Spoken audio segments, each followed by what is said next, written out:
Good afternoon. Welcome to Rockford Public Library's virtual Lunch and Learn. In keeping with our summer reading theme of Dig Deeper, we've put together a series of interesting local history and genealogy presentations to share online. These presentations will be recorded and can be accessed later on Rockford Public Library's YouTube channel.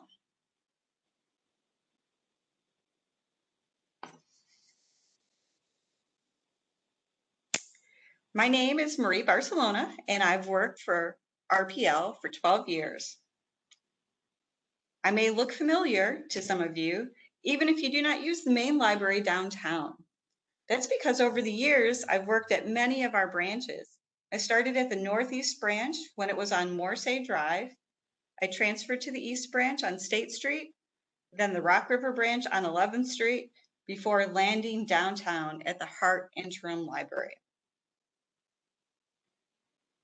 Today's presentation is titled X Marks the Spot. Let me begin by filling you in on the Red X program. It was instituted in 2016 by the Rockford Fire Department. Its purpose is to give firefighters a heads up. Knowing that a building has some structural weakness ahead of time saves lives. The red X does not indicate that the building is to be demolished or rehabbed or otherwise. They only tag the vacant buildings that present safety hazards to our first responders. Some of the hazards can be holes in the floor, missing or unsafe stairs, missing fire escapes, and open roofs, among other potential safety hazards. Today, the two buildings whose history I'm digging into are the Kishwaukee Car Barn, located at 128 Kishwaukee on the corner of Kishwaukee and First Avenue, and the Rockford Armory, 605 North Main, just south of the Discovery Center. There are many of these Red X properties around town, and we will have a part 2 and maybe even a part 3 in the upcoming virtual Lunch and Learns. I have already started research on the next 2, which will be Nelson Knitting Company, 909 South Main, adjacent to Kent Creek and Tinker Cottage, and the Capitol Theater in the 1100 block of South Main. Many of us have driven by these buildings hundreds of times, and I, for one, have wondered about their history. If you are curious like me, then you are in the right place today. I'm going to start on the east side of the river. This structure is located at the intersection of Kishwaukee and First Avenue. It was known as the Kishwaukee Car Barn and home to Rockford and Interurban Railway offices.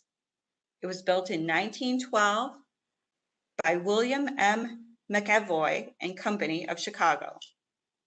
The dimensions of the reinforced concrete building were 64 by 256 feet. The cost to build was $20,000. At the time of construction, an old car barn was still present just to the south of this building. Once the construction of the new car barn was complete, the old building was demolished. The newly cleared lot was paved in brick, and 6 tracks were added to accommodate additional storage for streetcars.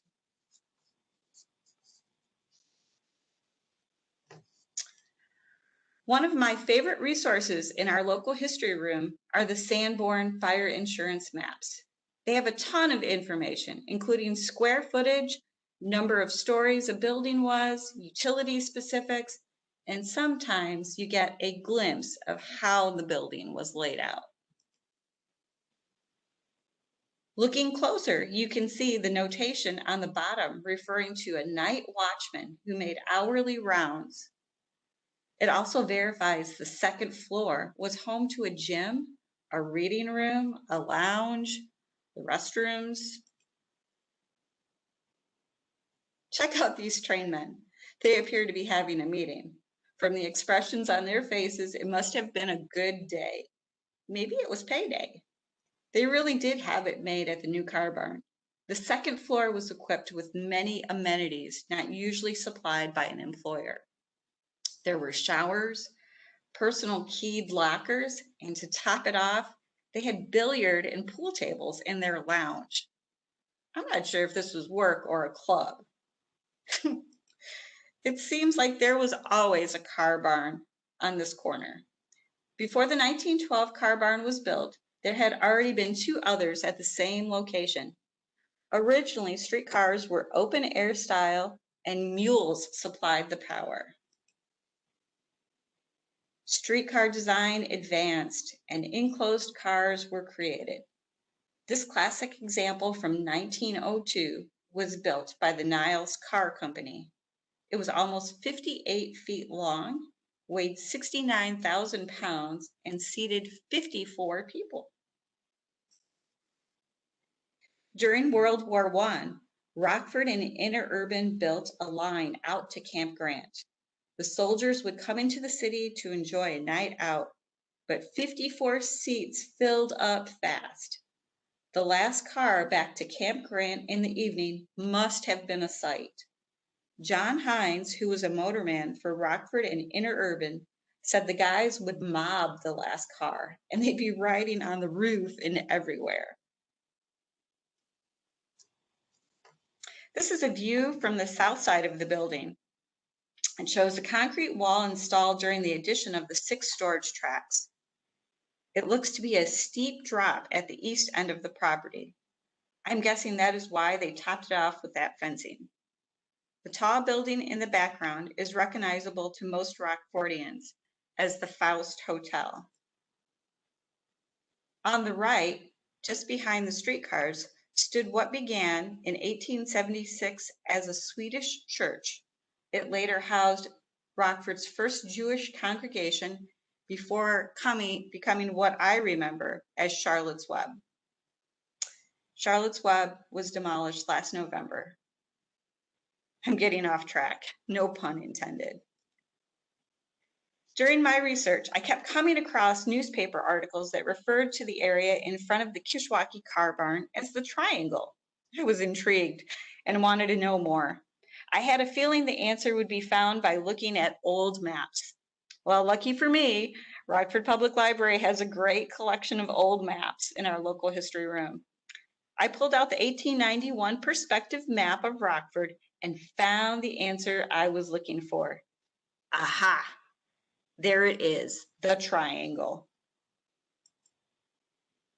As much as I love an old map, I also enjoy today's technology. Google Maps with their 2D and 3D views could keep me occupied for hours, and they usually do. This image from Google Maps is a recent look at approximately the same area represented on the 1891 map on the previous page. It's fun to see how much has changed and what still remains the same. For sake of comparison, I've lined up both maps. The newspaper articles included on this slide are just a few instances of the triangle reference. It looks like this curious little piece of property has an interesting history. If you want to pass some time and hone your research skills, you can log into Newsbank with your Rockford Public Library card and dig deeper. Progress and innovation cannot be stopped. Streetcar ridership was affected by the emergence of automobiles and more paved roads and highways. By 1930, ridership of streetcars had dropped by 90% from the peak year of 1919. In 1936, the streetcars were replaced by 4 trolley buses. Streetcars were out of the car barn, and the trolley buses took their place. On the evening of July 3rd, 1936, a huge crowd gathered at an empty lot on Broadway near Turner School. They were there to witness the ceremonial burning of streetcar number 805. Streetcars were deemed outdated, and this ceremony was viewed as a step in progress. Even though the streetcars were disposed of, the car barn remained in use by the city buses into the 60s. In 1971, the car barn was purchased by Marvin Palmquist. He was going to bring a new life to the old car barn. The Morning Star ran a story on May 13th of 1973 about the renovations. Mr. Palmquist was having it converted into 40,000 square feet of office space. When they questioned Palmquist if he was concerned about the age of the building, he said he wasn't worried and that it was built more solidly than a new building would be. In fact, it's like a bomb shelter. It even has an 18-inch thick cement roof. The renovations were completed in 1973, and Mr. Palmquist ran Lloyd's Hearing Aid Center at this location for 45 years. Do these arches look familiar to you? How about now? The Lloyd's Hearing Aid sign has been removed, and you can see the original car barn brick peeking through. This building will most likely be just a memory. Rockford is using a portion of a $275,000 grant from the U.S. Environmental Protection Agency. The grant is from the EPA's Brownfields program and is meant to clean up contaminated sites. Once the contaminants are removed from the old car barn, the next step is probably demolition. The next building is on the west side of the river, the Rockford National Guard Armory at 605 North Main. I thought this was going to be an easy one to research, but I was mistaken. There sure was a lot of back and forth going on to get this project off the ground. At first, the Armory was suggested as a WPA project. The Works Progress Administration was created by President Franklin Delano Roosevelt in 1935 as a means to get Americans working again following the Great Depression. It offered unskilled workers a basic wage working on infrastructure projects such as roads, parks, bridges, and public buildings. The WPA had an office at 1329 Kishwaukee and would process eligible workers. Winnebago County residents were paid between $55 to $95 a month. It was said to be the highest wages specified for any county in the country.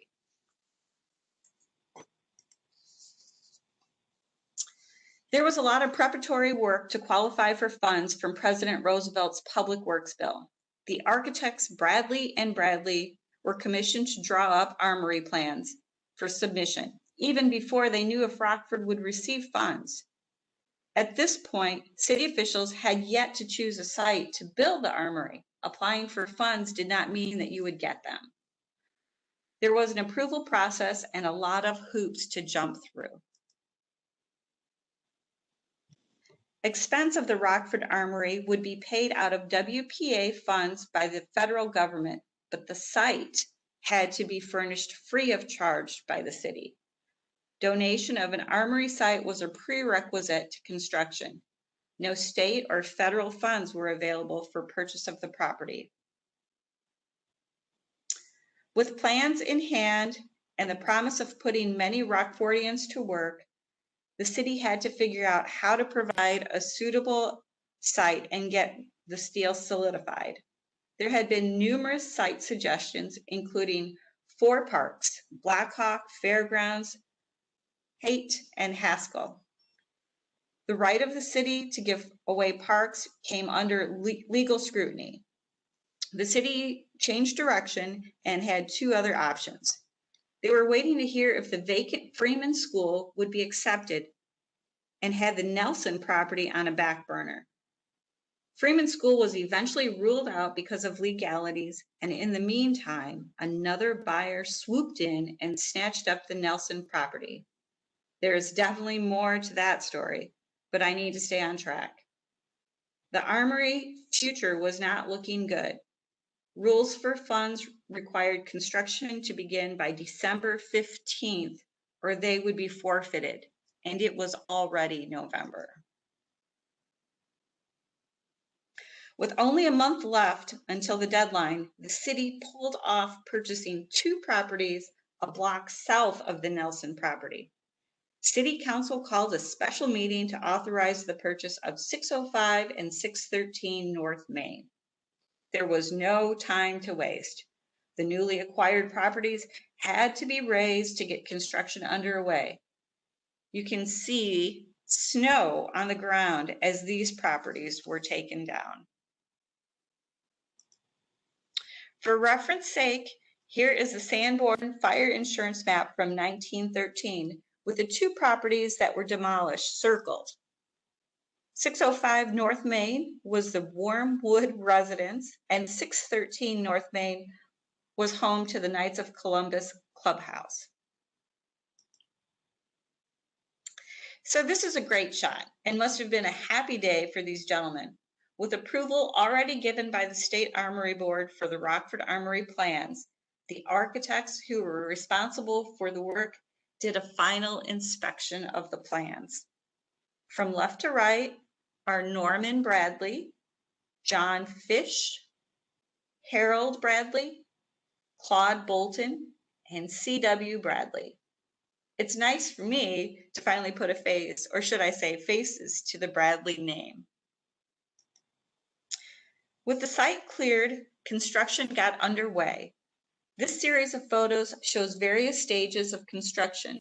The building's overall dimensions were to be 246 by 183 feet, with a total floor area of 69,840 square feet.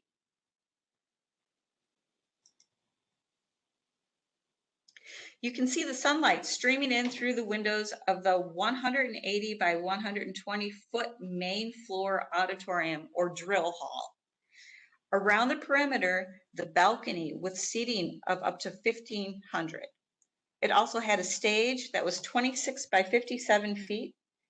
And around the drill hall were club rooms, general property and equipment rooms, a kitchen, in addition to the necessary lobbies, stairs, etc.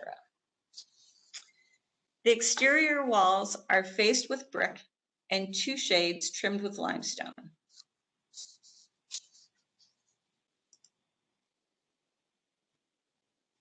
Construction was completed in January of 1937 at a cost of $225,464 and a project total cost of $251,478.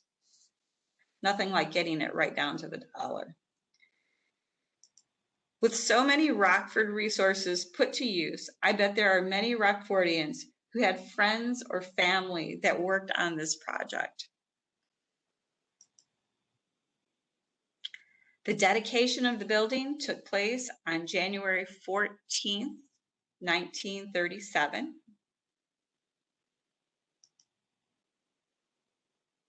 And it was time to celebrate, and the public was invited.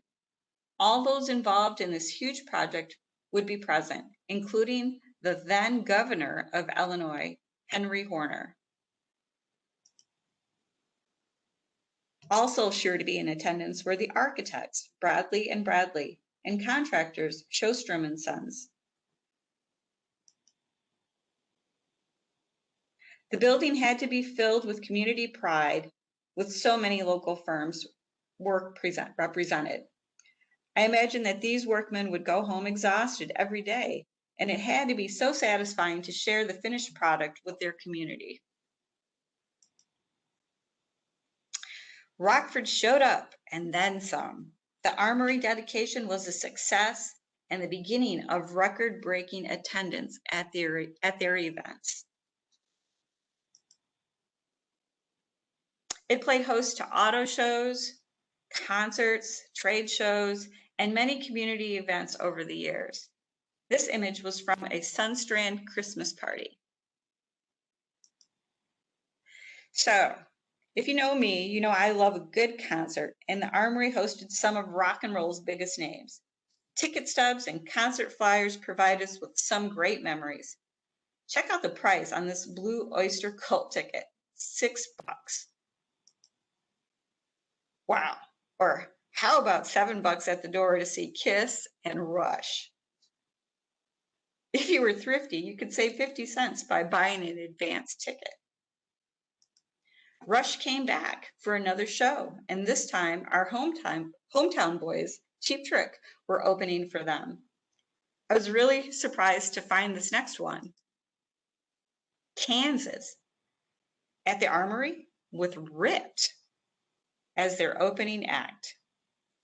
If you were lucky enough to attend any of these shows, I bet you have some great stories to tell.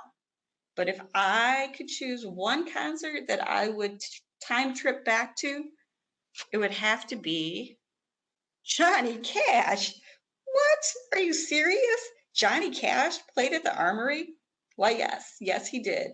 In 1960, he made his Rockford debut. The line went all the way down North Main to the then Sears Roebuck and Company store. You know it today as the Discovery Center Museum. Johnny was in demand and the place was packed. Not everyone in the line made it in. This was one show you would regret not buying your tickets in advance. The Armory was postcard perfect. The design won the National AIA Award for Innovation in Construction and Design in 1938. A little interesting info about the materials used in construction. The facade is clad in machined Bedford limestone. All the stonework came from the Bedford quarters near Bloomington, Indiana. Benson Stone placed the stonework on the Armory. If you look above the center bay of the front entrance doors, Illinois National Guard is hand chiseled in stone. So I took this picture last week. The Armory still looks the same on the exterior. It really is a beautiful building. I just wish some uber-rich Rockfordian would fix it up before it is considered too far gone. The interior shots that I was able to find from 10 years ago don't look too bad, but a lot can happen in 10 years. If you enjoyed today's presentation, join me for the next X Marks the Spot when I will uncover some interesting history about Nelson Knitting Company, home of the Rockford Sock Monkey,